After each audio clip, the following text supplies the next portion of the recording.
C'est vraiment une journée clé aujourd'hui pour les investisseurs crypto puisque c'est la première décision de politique monétaire de l'année. Donc ce mercredi 29 janvier, la Fed va avoir son premier meeting autour de l'inflation et de l'avancée de l'économie américaine. Je te rappelle que la dernière fois que la Fed avait pris la parole le 18 décembre, ça avait déclenché une phase de correction. Pourquoi? Parce que simplement ils avaient affiché un pessimisme par rapport à la désinflation qui est la baisse de l'inflation.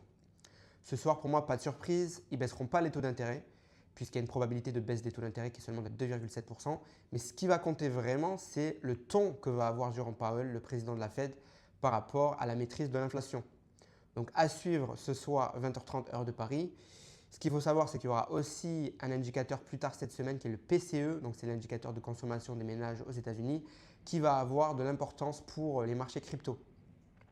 Donc outre un dollar qui est toujours fort, une agitation autour de DeepSeek en début de semaine, on va très vite être fixé sur la tendance des marchés crypto sur les prochains jours, prochaines semaines. Pour tout ce qui est cyclicité et répétition de cycles crypto, on est toujours dans une pleine phase post-ATH qui devrait être favorable sur février-mars. En plus, on est 284 jours après le halving d'avril 2024. Si on suit le cycle de 2012, on devrait avoir un bull run au moins jusqu'à la fin mars. Si on suit le cycle de 2016, déjà, ce qu'il faut savoir, c'est qu'on est en léger décrochage par rapport à ce cycle. Mais si on continue de le suivre, ça voudrait dire que dans les prochains jours, on devrait vraiment partir sur un décollage imminent sur les cryptos. Et pour rappel, 2016, c'est le cycle qui a duré le plus longtemps et qui allait le plus haut. Donc, la question se pose vraiment si on suit le cycle de 2016 ou si au contraire, on aura seulement quelques mois de bull run restants. Pour ma part, je pense vraiment qu'on suit la trajectoire du cycle de 2016.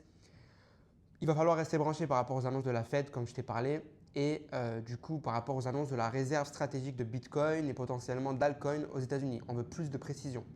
Si tu n'es pas au courant de mon côté, j'ai un Telegram gratuit. Je fais des messages vocaux tous les jours pour t'aider à réussir le bull market crypto, suivre toutes les annonces par rapport à la Fed et la réserve stratégique de Bitcoin. Le lien se trouve dans ma bio, c'est totalement gratuit. Je te recommande de cliquer et je te dis à bientôt.